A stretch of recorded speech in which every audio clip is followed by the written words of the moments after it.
To distract myself, I picked up a magazine from the coffee table. It was all about the latest cars, but I pretended to be interested anyway. Over the top of my magazine, I peeked at Timothy. He was standing at the sink, filling a canteen, and was still glaring at me. I quickly turned to the page and stared very hard at an ad for an in-car coffee maker. Apparently, you could program it to have a fresh cup waiting for you when you were ready to leave for work. It was even self-cleaning. But the silence in the room was beginning to irritate me. I wasn't the bad guy here, and I knew it. Why was he being such a jerk about this? There was no reason in the world why he shouldn't take me. He not only had the money and the means, but we were going to exactly the same place. And even if the contract was about to expire, I still had every right to use it. "Time to go," he said, grabbing his bags and keys. We jumped up and followed him out to the door. In the hallway, it took me only a second to realize that he was heading toward the elevator. I stopped in panic. If I took the stairs and ran all the way, there was still an excellent chance he'd get to the ground floor first, and if he got there before me, there was an even better chance that he'd leave without me. I was going to have to take the elevator. I took 2 steps after him and then stopped again. I couldn't do it, not twice in one day. "I'm taking the stairs." "The stairs?" Timothy repeated. "Why?" "She always takes the stairs," Marissa explained. "It's her way of saving the planet and staying slim."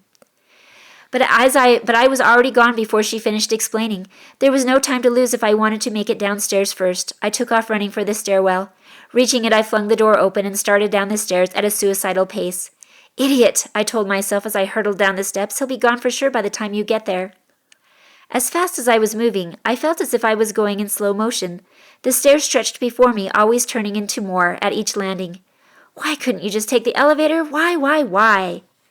At last I reached the ground floor. My lungs were burning, and my heart was thumping like a set of bongo drums. I yanked open the door and ran into the lobby. There, standing alone, was Marissa. "He's gone?" I asked, trying to catch my breath and looking around. "He left without me?" But what did I really expect? I had just tried to blackmail him, so why wouldn't he ditch me the first chance he got?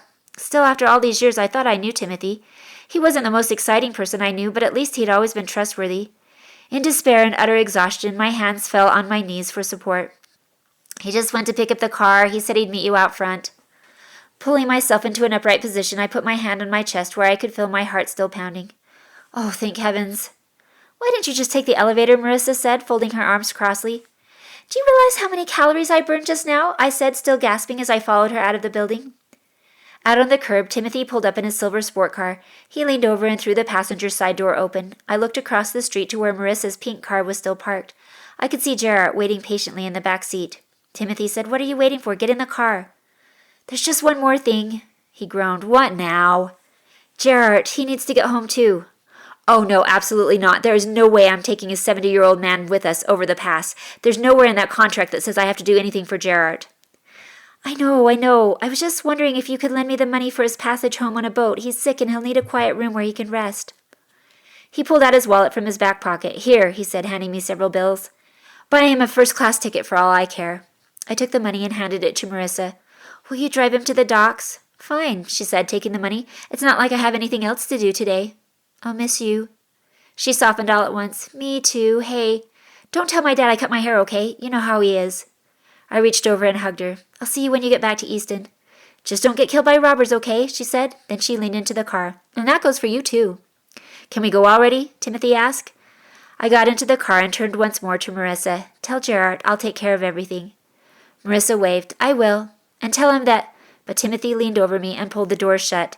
Before he had even straightened up, the car was moving. I opened my mouth to complain, but stopped myself. After all, I was getting my way.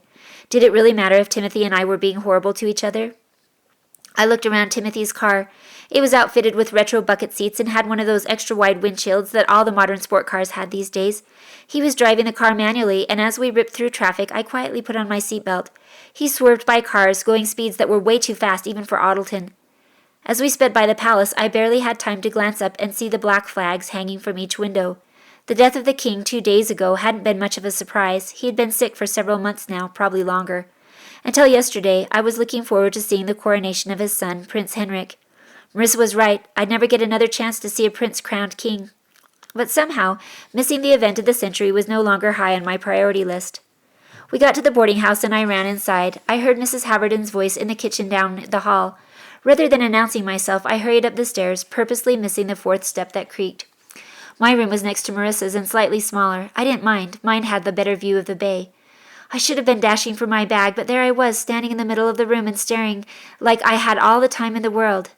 This had been my home for the better part of the last 3 years. It was still full of all my things, but now I'd probably never see this room or anything in it again. Mrs. Haverden would no doubt sell it all to cover the last 2 months of rent that were overdue. Outside, someone was honking a horn, loudly. I sighed, picking up my luggage, and left. Timothy popped the trunk from inside the car, but didn't get out to help me. I threw my things in and slammed the trunk closed. I had barely sat down in my seat before the tires were rolling again. "What's your hurry anyway?" I asked. "It's a private business matter, and that's all you need to know."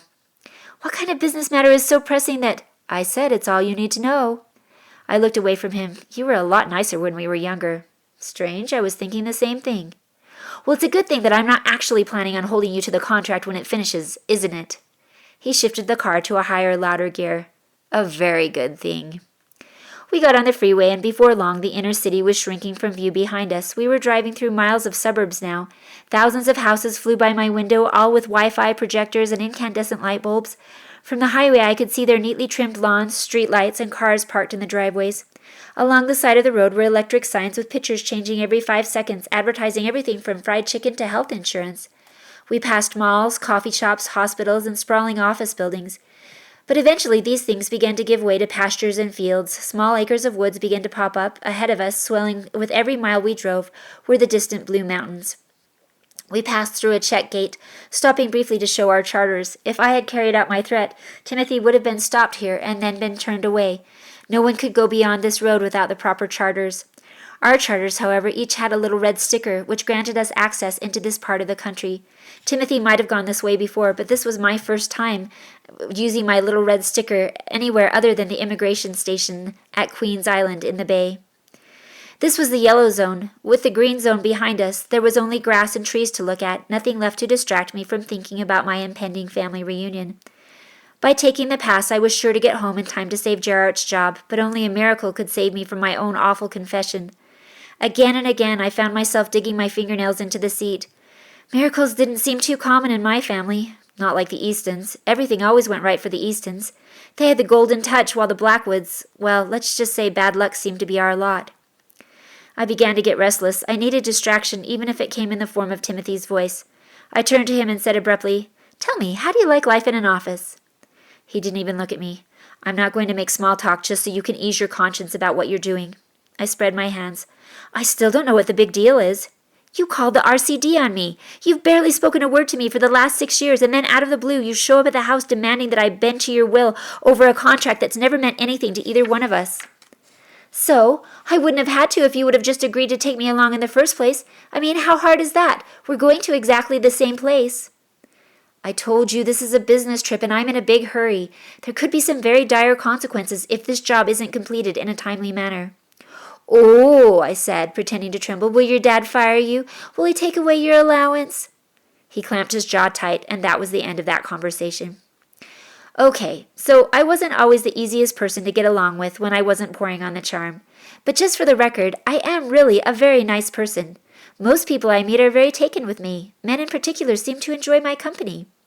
I am witty, I tell great jokes, and I have a credit card statement proving that I shop at the best stores in town. Now, if Timothy chooses to get on my bad side, that's his loss. Who cares if we were betrothed?